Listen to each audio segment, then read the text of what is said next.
Dr. Bill Crawford here, psychologist, speaker, author of 8 books, host of 2 PBS specials. Here again to bring you another tip on how to help you create the life you want. Specifically, how to use my life from the top of the mind philosophy to bring more clarity, confidence, creativity into everything you do. Today I want to talk about feeling out of control and maybe how to deal with that. Because a lot of people talk about that. I mean, life is just happening and man, feeling out of control here and can't control this and da-da-da-da-da. I found this thing on Pinterest and it was interestingly entitled Things We Can Control. And I started reading it and I was going, wow, isn't that interesting? I thought I would share it with you. Things we can control. Our beliefs, our attitude, our thoughts, our perspective. How honest we are, how and who our friends are. What books we read, what media we watch, how often we get exercise, the food we eat, how kind we are to others, how we interpret situations, how kind we are to ourselves, how often we say I love you, how often we say thank you, how we express our feelings, whether or not we ask for help, how often we practice gratitude, how many times a day we smile, how much effort we put into what's important, how we spend or invest our money, how much time we spend worrying about the present or the future, whether or not we judge people, how we respond to a setback, how much we appreciate the things we have. And frankly, we could go on and on. So, okay, well, if we can control all that, why do we feel so out of control so much? It's because of how the brain processes information. For those of you who follow my life from the top of the mind philosophy, you know I divide the brain into 3 parts. Lower part of the brain is called the brainstem. That's the fight or flight part. Upper 80% of the brain is called the neocortex. I call it the top of the mind. And this middle brain, it's called the limbic system. It operates as the scanner, processor, router part of the brain. And its mission on the planet is to keep us alive as a species, so it's always kind of searching for things it interprets as negative because it thinks negative is dangerous. Now, a long time ago, negative was dangerous, but now we're rarely in a dangerous situation, even though it might be somewhat negative. However, it interprets it as negative, throws us into that lower brain, and we get anxious and stressed and frustrated and worried and angry and feel overwhelmed and feel out of control. And if we try to deal with life from this lower part of the brain, we feel even more out of control because it really can't deal with the things that we want to have more influence over, our relationships, our peace of mind, etc. So, what I like to do is show people how to regain control by actually having a certain part of the brain regain control. Have this top of the mind, this clear, confident, creative, compassionate part of who we are regain control. And I do that by starting off by recognizing that there's a couple of things we can do, we can control, that will begin the process: breathing and muscle tension.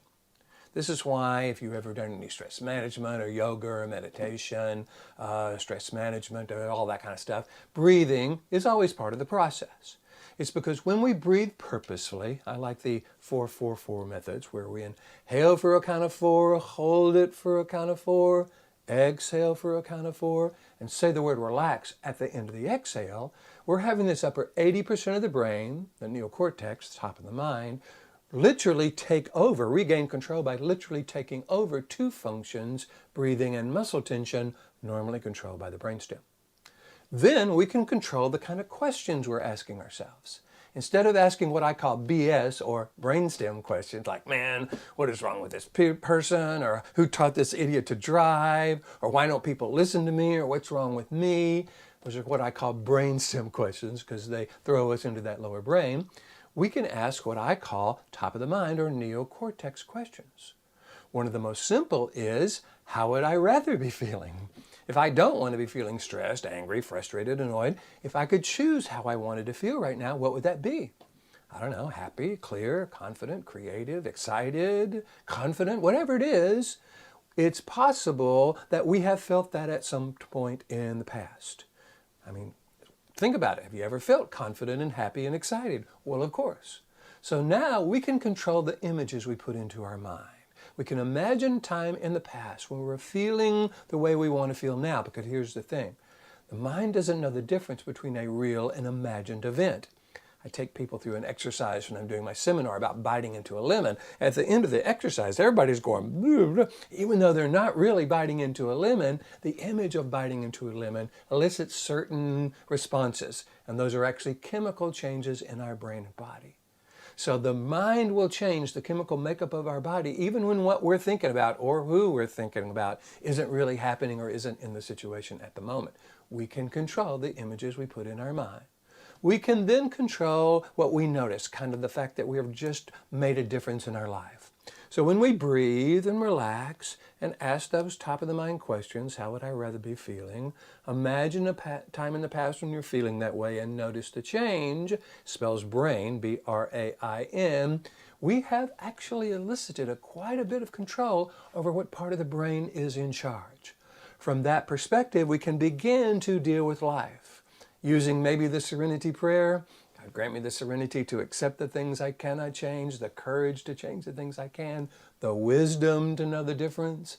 So when we're willing to accept some of those things we can't control, the weather, traffic, sometimes other people, and have the courage to change the things we can, what part of the brain we're coming from, all the things that I talked about in that list, begin to exert a certain amount of influence in our life, begin to notice that, pay attention to that, value that, we can begin to experience more influence in our life and lives of others. We can feel more in control.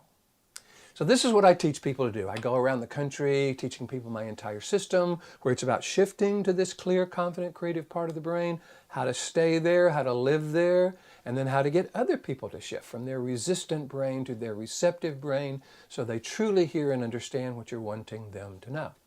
If you would like me to come and talk to your organization, your church, your school about how to do that, all you got to do is go to my website, billcrawfordphd.com, hit the contact button, let me know what you're interested in. Love to talk with you about that. If you're enjoying the videos, please hit the like button. You know how all the social media love it when you like it. Subscribe to me on YouTube or Facebook or Pinterest or LinkedIn, iTunes, any of those social media. I try to post one of these each week. So, if this is valuable, I'm hoping you're thinking and recognizing there are some things in our life we can control.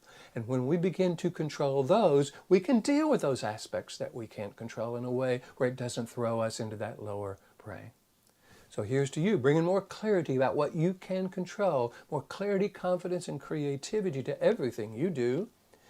And I'll look forward to seeing you in the next video.